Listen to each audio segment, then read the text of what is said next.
So to start off week 6, I used my bird's nest again, and I wanted to extend that experimentation with it.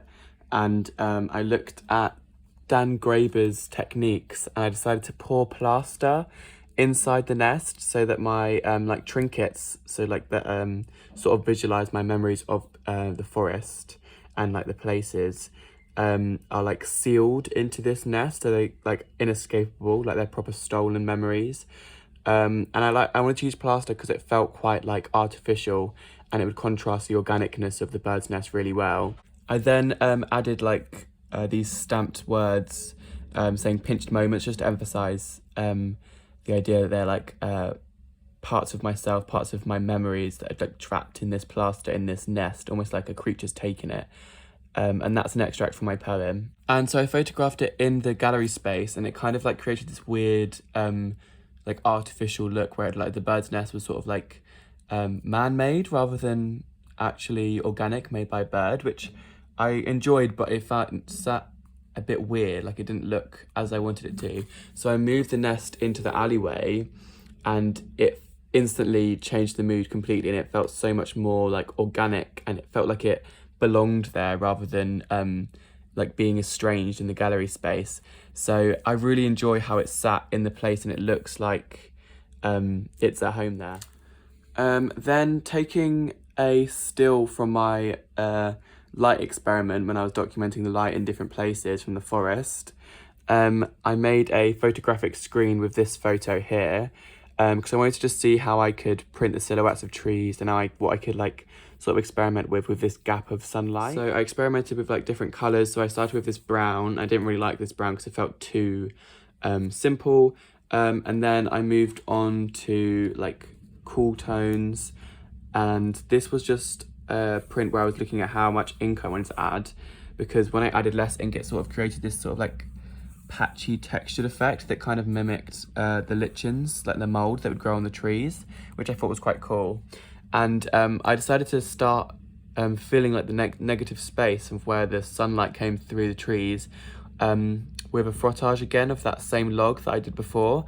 And I quite like how like the rings of the trees trunk sort of like mimics the beams of sunlight. So this is where I was just moving into looking at more warm tones, so like that brown again and orange colours.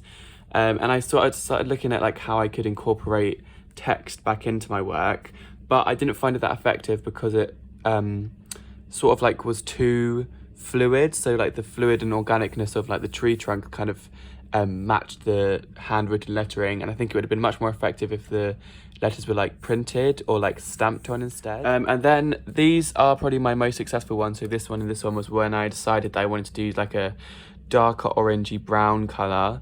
And again, using that frottaged sunlight, which I really, really enjoy. And I enjoyed how it sort of like sits in the space rather than like coming out onto the print.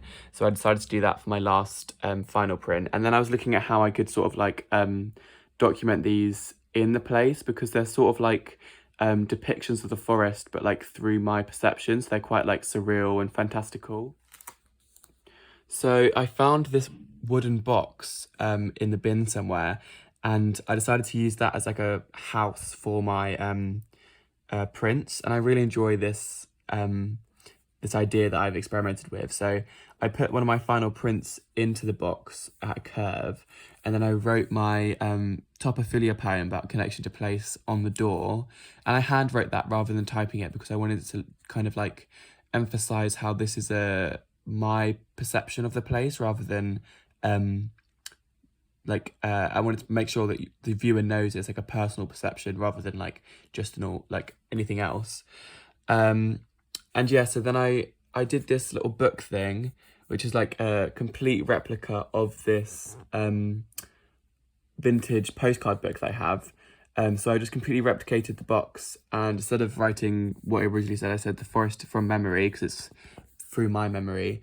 And then I reprinted all of my film photos of the forest in black and white instead of the postcards. So you kind of like flip through and you see how I see the forest, and it has like little extracts from my poem about the forest on the backside. And I moved this box into the alleyway again, so you're immersed in one place and you're looking at something that's suggesting the forest instead. So like, again, it's that sort of like false perception, romanticization of the forest, and you kind of see how I see the forest.